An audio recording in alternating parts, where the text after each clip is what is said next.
Honest, I could even say Colin Kaepernick, University of Nevada. Nevada, people didn't really. I mean, they're there. It's just Tony Romo, Eastern Illinois. Tony Romo. He went to Eastern Illinois, so yeah. I mean, they're out there. It's just I don't. Eastern Illinois, where are y'all located? Eastern Illinois. I mean, I just don't. We're in the center. All right. I think that snobby. Oh, he didn't play at a big school. He won 3 Division II national championships. You know? I just think it was an awful lot to move up this year to go and get a quarterback when there's no quarterback that blows your doors off. Usually you trade up when there's a quarterback that blows your doors off. What about Keenan Reynolds from Navy? Did you see him get drafted? It's a big one to me because where are they going to play him if they bring him in? Because they're not going to bring him in to want to play quarterback, even though he can throw. You just don't see it. Not yet. He's got the Navy service. Yeah. Well, they already came out and said if somebody gets drafted from any of those schools now that they're coming out. They made a new thing about it where they delay their process and do all this stuff and actually let them play ball. Oh, okay. That's cool. They serve it during the off. Yeah, but I don't think he'll get drafted in the 6th or 7th round. He could be a steal if he does at all. Yeah, what hit me is he'd be a perfect H type running back that'd catch the ball out of the backfield and get on the corners and get out of there. Because shit, I watched him a few times play the Notre Dame game. He's good. He's a good little ball player. It's just the things that he was asked to do at Navy. Is it going to translate well into the pros? Right? Into the pros. Yeah. But whenever you get a guy like that, you know they come out and they're already they're willing to learn because, well, that's their job. All right, well, stay tuned for that. We're going to recap the draft next week. Maybe. We'll see how we'll curse. We'll see how Kevin feels. Right now, he's in a relaxed mood. We'll see how uptight or how happy he is next week. So cursing my let's ass. move forward and talk a little bit about NBA playoffs. And luckily, if they do make a shitty pick, I'm able to boo them right after the pick. So there you go. All right, I get to tell them how I feel in person. Let them know how you feel. Mm-hmm. Say it with your chest. Oh, I do too. All right, go to the NBA playoffs where there's a lot of injuries going on. Go away, Gus. I mean, we just going to kind of cover briefly about that and discuss that. But you got, most notably, Stephen Curry. He sprained his MCL during the Rockets game before the halftime where he actually slipped on a wet spot on the floor. Mark Jackson threw a banana peel. I'm laughing at the joke. I'm not laughing at Steph Curry getting hurt, people. So I don't want no Warrior fans to at me. So and Mark Jackson started laughing. Apparently, he's out for 2 weeks, and they're gonna review it, do another test and run on that knee and everything like that. Make sure he's okay to go. So their opponent that they could have been playing lost 2 players in one game, meaning the Los Angeles Clippers. Blake Griffin landed funny on the rebound and injured his left quad tendon. And Chris Paul, who was reaching for the ball, flukest damn thing I've ever seen. Fluke injury. I don't know. I felt bad for that. They got it caught on his jersey and it bent. Oh. And he's out for the rest of the playoffs. And somebody put a Michael Jordan crying face on his finger. Looking at his stand on the way off was disgusting. Yeah. And somebody then someone, and then you know what Twitter do? They go in and someone put the clip like, he need to drink some milk, boy. I sound like that. Twitter is mean when it comes to people getting hurt. Man. People are mean. It's just full of assholes. Yeah, so, that's true. Thoughts on this whole Blake Griffin and Chris Paul injury, man, and the door could have been open. It was open. It was open. It was open, and then somebody went, boom. The basketball guy was like, "You got a chance," and no. Nope, it just slammed the door right in your face. I'll let you expound on that. What do you think about this Clippers makeup now with these injuries to their two superstars?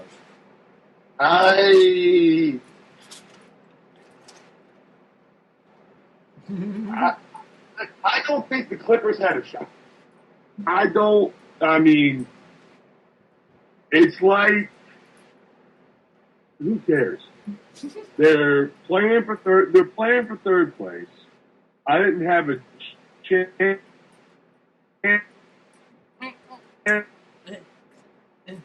Do the remix. Do the remix. Do the remix. Do the remix. Hold up, John. You're breaking up, so we're trying to hear you. But go ahead and expand if you can catch up. So he was doing the remix, so I'm gonna go ahead. Go ahead, Kevin. They wasn't gonna win it anyway. Yeah, he hung up. They weren't gonna win it anyway. So it's bad for them because they could have advanced. They could have advanced to the next round, and then going up against Golden State, they would have caused them a little problems. Especially if Steph would have missed any time during that series. But I don't think Steph's going to miss any time in the second round. But the good thing for Golden State is... Hold on, John. Go ahead. The good thing for Golden State is they don't really need Steph Curry in this round.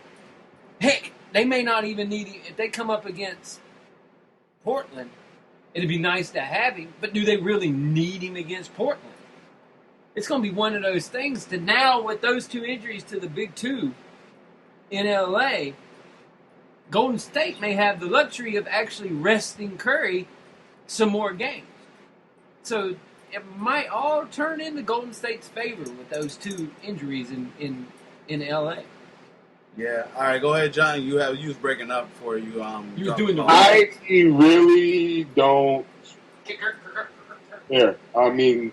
I feel bad for Chris Paul because Chris Paul always, bad luck always hits him. But I just don't think that it matters. I'm more concerned with Golden State. Kevin said it, that they're still going to win without Curry. They're just not going to win by 30. They might win by 15. I'm kind of thinking, and people criticize them about it, maybe the San Antonio Spurs these last couple of years have been on the right track with resting players. I mean, Golden State got the record, 73-9, great year. I said on social media, if you had told me 20 years ago the team to break the 96 Bulls record was going to be Golden State, I'd have had you committed. But if they don't win, onions. Who cares? Nothing. And they're hurt. I'm more concerned that the injuries are bad, but they're part of the game. I feel for Chris Paul, one of the people you'd love to see get a championship. Just a hard-nosed, tough individual. Yes. Blake Griffin. Injuries are starting to summarize his career. As a matter of fact, the last time we talked before the Super Bowl, he was out with an injury and had just broken his hand. That was 3 months ago. He missed his entire rookie year because of the injury. Mm-hmm. So hearing Blake Griffin is hurt again is like me hearing there's clouds in the sky. But my heart goes out to Chris Paul. Me hearing What? Me hearing Blake Griffin's hurt again is like hearing Sam Bradford's hurt again. My thoughts on this is that when I initially heard about Steph going down and he was out for 2 weeks, I was like, boy, Clippers got a chance to do something here. And I was like, I think they could make it a series. I thought it would go 7 without Steph, but golly, to lose 2 players in one game, I don't remember the last time that even happened, that you lost your 2 superstars in one game. And so when the door just closed with him, and this Blazers team they're playing is a tough team. Damian Lillard, you gotta give him credit, man, because a lot of these people picked, including me, thought Portland Trailblazers weren't even going to make the playoffs. They were lottery bound. They was going to go rebuild through the draft and do something like that. But they got some talent in this team here, but they're not going to beat Golden State if they pass the Clippers. But it's a shame, man, because now Doc's got to make a decision on if this is going to work, because they've been this their 5-year window here where they've been competing, supposed to be at this championship competing level for 5 years. And it makes you wonder, there's been talks about, how Chris Paul's want to play with LeBron James. Who knows? They might link up. I don't know what Oh that's my God! Everybody and their fucking brother wants to play with LeBron James. And then on the flip side, there's been talks about Blake Griffin getting traded to New York and everything like that. So I did hear rumors about that getting traded to New York or Boston, one of those East Coast cities that he want to play for them talents there. But I don't understand from New York when they got Porzingis, so I don't understand that rumor. But it must be for some odd reason for Carmelo's son. But there's just, to me, I think that Dots need to make a decision on this based on, you got the Warriors, you got the Spurs, who are going to be competing in the West for years. And like both of y'all said, they're playing for third place, and they seem like they're going to be playing third place for the next few years between these two teams. So they need to make a decision, like, well, do we want to play third place and try and play against these teams? And also you got Oklahoma City, whatever they're going to do with Kevin Durant or Russell Westbrook next year, who's a free agent. There's a lot of questions that this all seems going to be crazy. And they need to make a decision on what they need to do, because that door just fastly shut right now. And like Kevin expanded on about Golden State, they have so much time to rest Steph Curry that he doesn't even need to come back until the Spurs. Mm-hmm. Speaking of Oklahoma City, am I the only one that wants to punch Russell Westbrook in the face? No, I'm pretty good with punching him in the face too. I mean, just talk about the Stephon Marbury to a Kevin Garnett. This guy would be nothing without Kevin Garnett. I can't stand Russell Westbrook. I mean, he's just a schmuck. Like, so I guess you didn't like his answers where Charlie Villanueva would kind of push him out the way. And did you hear him cuss out the people in the front row? He cussed out the Dallas Mavericks fans and whatnot. He has got an edge to him. But you know what, man? First of all, I gotta say this, man. Charlie Villanueva makes my all-ugly team for the NBA. He looks like Sam Cassell if he was 7 foot tall. Oh, my God. He does. But, Russell, whatever you want, nothing. No. You ride Durant's coattails. Sit down, stuff your pie hole. You're going to get sent home next round anyways, because I believe you play San Antonio. They do. Yep. You'll get sent home in 5 games. You'll steal one, so just stuff it. Who cares? All right. I mean, now, both of y'all questions, it'd be the last NBA question, because we're running at about an hour and 15. With Steph's injury, how much percentage-wise did the Spurs title in hopes increase? what did you say? What was the question? It's the same. About the Spurs, what's their increase with the Steph Curry injury? Obviously, the dude is playing with the ankle and the knee, so he's battling 2 injuries right now. So, what's their percentage, their title host percentages? Did they increase at all with Steph Curry's recent injury, and he's already battling another injury? Your thoughts on that, John? I really have no thoughts, but can we just fast forward the rest of the Western playoffs? Yeah, can we just have that? Watch these 2 teams play 7 games, because I'm locked up in hockey right now, but I will make a point. That is must-see TV for me.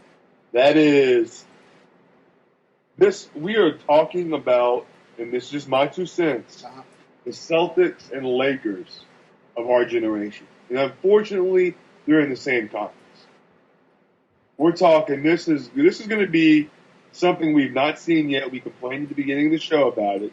This is going to be exciting playoff basketball. Oh, it's going to be juggernaut. It's going to be great.